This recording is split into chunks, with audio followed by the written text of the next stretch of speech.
When I was getting into politics, a very good friend of mine told me that, Nalin, you've done well here, you've done well here. Why the hell are you going into the last resort of scoundrels?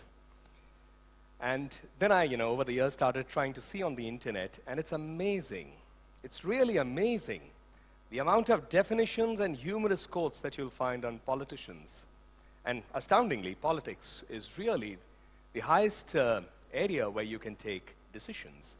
In fact, I personally believe that when any other area or forum of decision-making ceases because of its boundaries, which may be administrative, which may be legal, you really in politics can arrive and take it to the next level and find a solution. So politics has that. But unfortunately, due to many factors, lots of questions are raised on politics and about the people who make it into politics. So I thought that the best way to go about and see how we define politics, at least in the modern context, is probably the Oxford English Dictionary. And that luckily did not have any humorous quote, and it did not have anything derogatory, and it simply defined politics as the activities associated with the governance of a country or area. Fairly straightforward, fairly simple. Traditionally, in our way of looking at politics, in the Indian context, it's associated with two words that I think has a lot of meaning. One is Rajniti, which is the Hindi translation. Raj, rule, nation, Niti, the policy for that, which is a direct translation. And the other word which derives far greater importance is Rajdharm, or dharm not in terms of religion, but probably in the set of a moral conduct that makes you look at governance. And I think for me, that's where I draw it. And essentially, politics in that context becomes about correct vision. I think vision is what's the role about politics. And if you have the vision, it's not about me or A or B or C, it's about anyone. If you have a vision, you really can do a lot. Because politics, in modern context, I would like to define it as many people do, and I've learned it from them and heard it from them. Politics is the art of the possible. Wherever there's possibility, there can be politics. And possibilities inherently can have a negative or a positive outcome. So actually, it's a realm of possibilities, and you find a possibility, you adhere to it, and that's where politics begins. And why is politics important? Because or even teachers for the same matter, but honesty, character, integrity, discipline, all of them follow the law of gravity. They come top to down. So as a society would be, as its leaders would be, as the people on the top would be in decision-making, it need not be only in the field of politics, but decision-making. Anyone who's in that position, if they've got character, integrity, honesty, discipline, it follows the law of gravity and we see it down. And I think we've seen a lot of decline over that, not only in India, I think across the world. So that's why, and I'm coming back to a point that I heard earlier in the day also, and I congratulate that point, it's critical, and that's my constant endeavor, that we motivate young people and we look at people to make the stride and enter politics, because it's critical that good people with good intent, pure intent, come into politics, because that's where the nation goes. And as Gandhiji said, and I do admire Mohandas Karamchand Gandhi a lot, he said, you should be the change you wish to see in this world. So that was a little bit about politics. Let's look at politics, and then let's look at India. India, present and the challenges. Yes, of course, over the last 60-odd years of independence, we've made tremendous strides. Strides in terms of GDP, growth rate. We are rated among the top 2 economies. It's fascinating how long the world has had its eyes on the Indian economy. I know of friends of mine who, from the 80s, had heard from research centers in the United States that they believed by the early part of the 21st century, the top 3 economies of the world would be India, China, India, China, and the United States. In the 80s, it seemed impossible. In the 90s, it seemed probable. In this decade, it does seem definitely possible. At some point, it's assumed that, yes, we would be among the top 3 decades. We made great strides, but of course, a lot needs to be done still. I mean, if we look at around us in terms of basic developmental parameters, whether it's education, whether it's health, whether it's sanitation, whether it's law and order, crime against women, whether it's corruption, lack of accountability, wastage. There's so much more to be done. It doesn't mean we haven't done it, but yes, we have a long journey ahead. But what's important is, and I think that's where my talk is mostly about, what I said is balanced development, so I'm leading you on to that. What I find is that we are seeing a widening gap between India and Bharat. Broadly speaking, it's almost as if there are two nations straddling here, a rural and an urban upmarket. There are people here in India who would compete with the best anywhere in the world. There are now Indian multinational organizations. But yes, at the same time, we are seeing a widening of gap between what we see in urban centers of excellence and what we see where the vast majority of the Indian population lives, which is Bharat or rural India. And astoundingly, we also find the gaps are also widening within India and within Bharat. It's not as if, these are two different sets of places with a gap in between. Yes, even within India, we can see absolute disparate levels of living standards, social access, social indicators within India and within Bharat, and that's a massive challenge. Now, what becomes critical in this context is that aspirations in this information age where we live, the aspirations of people are narrowing. No longer do people, only if you're rich, you aspire for something. But I think across the country, with the information age, aspirations are narrowing. But what the challenge is, at some point, these aspirations are going to meet. And the question and the challenge before anyone who's a policymaker, and certainly those who are going to be at the political decision-making level, is whether this point of meeting of those aspirations, is it going to be a point of conflict, or is it going to be a point of confluence? And that's why somewhere later on I'm going to develop a little more on the concept of balanced development. A little more about India. Everyone acknowledges we are, and we hear it all the time, in India we hear it even more, that India is a superpower in the making. We already are an IT superpower. We are an important knowledge economy.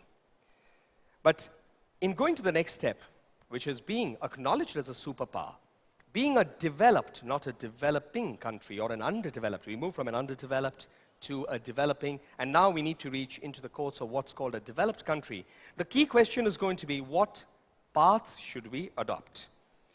And how do we become a superpower? And my humble contention is, before we really start going on these models, we really should look at our civilizational reality and look at, what makes the quintessential Indian. Where do we come from? What really is around us, our civilizational reality.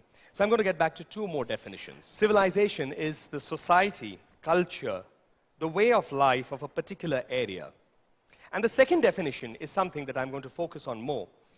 The comfort and convenience of modern life, regarded as available only in towns and cities. Now that some people term as the westernized model of development, where you have the comfort and convenience essentially found in modern towns and cities. Gandhiji, of course, describes civilization as a little differently. He says civilization is that mode of conduct which points out of man the path of duty. Then he goes on to say that performance of duty and observance of morality are convertible terms. To observe morality is to attain mastery over the mind and our passions. And we know that the mind is restless. The more it gets, the more it wants and still remains unsatisfied. I find this an interesting definition because it talks about duties. And when we have a modern form of governance, which is democracy, and it's the best that we know of despite some issues related to democracy, I think the question of duties is somewhere we find that it leads to lower standards. Everyone talks of rights, but duties suffer, and I think becomes a national challenge. So what's our civilizational reality? I believe that our civilization reality for thousands of years is basically individual. Because for those born in this land, and particularly those who have adhered to Sanatan Dharma, I like to use that as a broader term rather than Hinduism, because it's really more encompassing. But those in Sanatan Dharma, life is an individual journey. We look at the world as a myth, Maya, and we say it's a path ahead to achieve moksha or salvation, which has essentially come out of this endless cycle of birth and rebirth. Now, critical to this individual journey that we are making is the concept of the karma theory. And the karma theory, simply put, for me is a matter of choice and consequence. That's about it. You have a choice, you'll have a situation, you need to take a decision. Out of the choice that you make, there will be certain consequences. Now, those consequences might have a positive impact, might not have a positive impact, and you bear the consequence of that decision thereafter. So essentially, this is it's an interplay between choice and consequence. Now, from here I will, and bear with me for a little while because I will take you to my theme topic. Why am I giving you this background is so that we understand what I'm going to propagate at the end of it. So this interplay of choice and consequence is central not just to Sanatana Dharma, it's also central to other global religions, because it can be defined as ultimately, if you live a good life, you make the right choice, the consequence would be heaven, hell, Jannat, Jahannam, whatever way we might describe it. Therefore, the next interesting thing in a modern sense is when you look at the Indian and you have ample success stories. The Indians are fantastic performer. In India, you pick up an Indian from anywhere and transport this person to another part of the world, the West, or say the United States of America, and he becomes or she becomes a high achiever, a fantastic performer. But somehow, within India, it's very challenging, and people say it's very difficult to get work out of them. Why? Because again, I feel that somewhere we lose out working as teams because we are oriented to this concept of our own journey. So where does the clash start taking place? At a developmental plane. So at a developmental plane, when we are looking at how we become a superpower and what path of development we should take, the clash becomes between the modern westernized model of development, which is primarily focused on increasing bodily comfort for satisfying human desires. So therefore, it is based on demand based on desires. You satisfy your desires, and you have more product and services for that. That's a modern, westernized model. And out of this, and for example, I'll give you buy a mobile phone today, and 2 months down the line, you have a new model. 3 months down the line, you have another model, and you have this craze about wanting to keep up with each next product, which is better than the previous one. Okay, so it's basically about a market economy running on products and services, and there's this constant attempt to increase the choice. And as you're increasing the choice, you're also increasing the desires, and therefore adding the pressure for more income, and therefore growth also comes out of that. And I'm going to make an extremely controversial statement, which I think, and sometimes people react to it harshly, but I believe that, in a sense, materialism has become a kind of a modern religion where money is the god, where money is most powerful, and therefore you have this rush to try to get money, and that also feeds what I see as the increase of corruption, because you want to get money at any cost, because there's so much that you could do by having access to so much more money. And this is where the clash begins, because at one level is a perennial philosophy across religions, across the world, which speaks about simplicity, which speaks about honesty, truth, a simple life. And on the other hand, there is a market economy that's increasing choice and which is fueling further desires and therefore fueling the pressure and the demand for more owning or access to money. And if you look at it, this question is not about a philosophical context. Already the ramifications of this global model are being felt. Day in and day out, we are finding there are numerous articles coming on the impact on environment. I don't know if any one of you have heard about it, but there is a gentleman called Paul Gilding who has written a recent book. And Paul Gilding has based his work, he's an Australian, he was involved with Greenpeace, and Paul Gilding has based his work on something called the Global Footprint Network, an alliance of scientists who have now figured out that at the current model of growth that we are following, we require 1.5 times Earth for every Earth that we are trying to develop or produce. So I mean essentially that you are leading to a point where the Earth is collapsing under the pressure of this growth model. And he says that finally we will move for a more happiness-driven model based on people working less and owning less. It's almost what Gandhiji said maybe 60, 70 years ago. There's enough for everyone's need, but not enough for everyone's greed. So that's where the clash is taking place. So what's the way forward? And that's the crux of what I'm making, the contention here is. The way forward, in my opinion, is balanced development.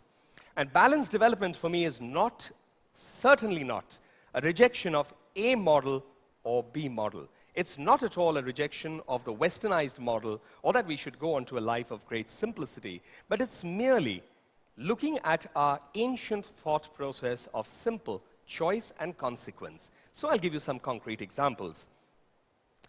India needs about 15,000 kilometers of highways. Excellent, we do need connectivity. But these highways will primarily go through fertile lands. So when it goes through fertile lands, you're basically going to cut down on land available for food production. And India's population is increasing. So if you have to build the highways through food production, you have to make the agricultural sector more efficient. If you make the agricultural more efficient, at some point you cannot grow beyond a certain capacity of the land. You just can't feed it only pesticides or other kinds of fertilizers. So you need better storage facilities. And we know that in India, these are great challenges. We don't have requisite storage facilities. So if you want to move away land from agriculture, you have to think, and that's what the whole point of development is. You have to have the vision for the big picture. So you have to have a choice and look at the consequences between every developmental decision that one has to take. So I call this the middle path. The middle path is what the Buddha said. And the middle path to development, which I like to call balanced development, is not a point of compromise. It is not your way, it is not my way, but it is our way. It's a point of confluence. It's a point of harmony, looking at the best, given the circumstances. And if you look at the political structure, within the political structure also, in the last 30 years, coalition politics is becoming the norm. You don't have single-party rule, certainly not in the center, and state after state. So whenever you have to look at the middle path, or you have to look at the point of balance or consensus, you will promote consensus building. And that's how governments are working, based on consensus. We have recently also a few examples of that. What I'm saying is nothing new, because this very thought is now being followed in Bhutan, where they are replacing the model of gross domestic product, GDP, with GNH, gross national happiness. And their model is trying to pull from their principles of Buddhism, because Bhutan is a Buddhist country, and trying to see that can we have a more harmonious development, and they've been working on it since 1972, where material and spiritual development occur side by side to complement and reinforce each other. And at that level, this concept becomes transcultural. It does not need to be anything. So I'm going to conclude in the last minute, because that's about all that I have, is that when we look at balanced development, we need to look at India for what India has traditionally been. And India traditionally has been a self-employed, I said, do your own thing, our collective identities and individual journey. So India is essentially a land of entrepreneurs.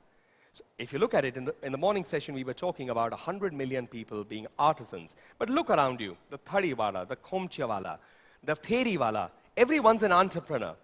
What we need to do is, instead of pulling them out and looking at them in the modern economy, strengthen them. And in the morning session, we also heard of one particular example where they are working with weavers. So strengthen them in their own area by giving them dignity of labor and by giving them skill development.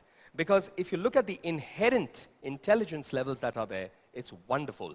An ordinary vegetable vendor buys a perishable item, sells it over a couple of days to people who come and buy, and this might be most probably an uneducated, I say an illiterate but not uneducated lady, who sells it at different points, is able to look at wastage, knows that every person who will come will pick up the best product, does not have access to any cold storage, has the intelligence to price it differently from one area to another. Up market, different price, lower market, different price. Even differential pricing through the day, morning rush hour, evening rush hour, afternoon. And I mean, that's tremendous amount of entrepreneurial capability. TEDxIIMRanchi, I'm told, is doing something with Barefoot Managers, a 15-day program. And that's very good, because at the end of the day, when we would look at this whole concept of choice and consequences, and not just blindly look at developmental models that have worked somewhere else, what has worked in China may not necessarily work here. Or as at the architecture session it was pointed out, a building for the cold countries may look beautiful anywhere, but is it practical in India? then we'll have a more positive approach to development, and probably at that point, the aspirations between various sections of society and people across the country will harmonize and meet and not clash. So it'll be a point of not a point of conflict, but a point of harmony and consensus. Thank you.